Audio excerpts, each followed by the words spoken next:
Why do people collect vintage 70s era flip clocks? Well, there are a wide variety of reasons. I personally like flip clocks because of their style, their look. In my collection, I lean towards clocks of a certain brand. I like anything that's made by Copal. They're one of the big shots in flip clocks, the original and the best. You can collect by brand, you can collect by color. This clock has a very unusual motor. That leads me into another reason why I like to collect these clocks, the historic aspect. There are many clocks that have an interesting history. I started by talking about the 70s clocks, but this one actually comes from the 1950s. It's got some history behind it. Oh, you could go further back in time. Around 1936 to 1939, clocks like this were produced by the New Haven Clock Company.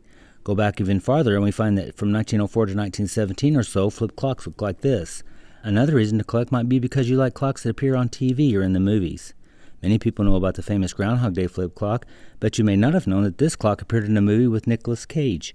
This clock appeared on an episode of The Twilight Zone in the 1980s TV series. This clock, while not a true flip clock, served as the desk clock of Steve McGarrett in the original Hawaii Five-0 series in the 1970s. While I prefer flip clocks that are simple and small, others like to collect flip clock radios.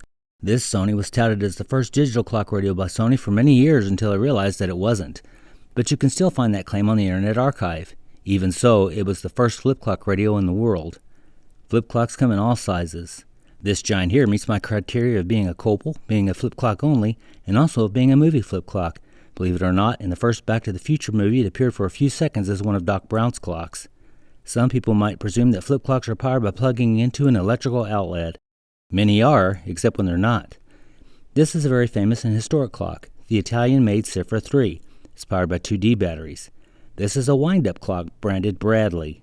Some collectors like flip clocks of a certain shape. This is a cube flip clock, a very rare blue one. Sometimes clocks show up on eBay and people don't have a clue about what era they come from.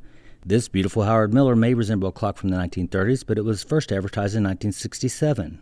These clocks go for high dollar on eBay, I believe mostly because they look antique, but also because they're beautiful, very uniquely styled, and have components made of true rosewood.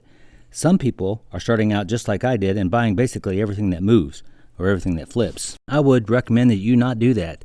Pick a type, pick a style or a brand, and stick with that. Otherwise, you might end up like me with boxes of flip clocks in your basement. Whatever you decide, consider visiting our channel. We've got hundreds of videos about flip clocks covering the history, how to repair, restore, and just a little showing off. Well, thanks for taking the time.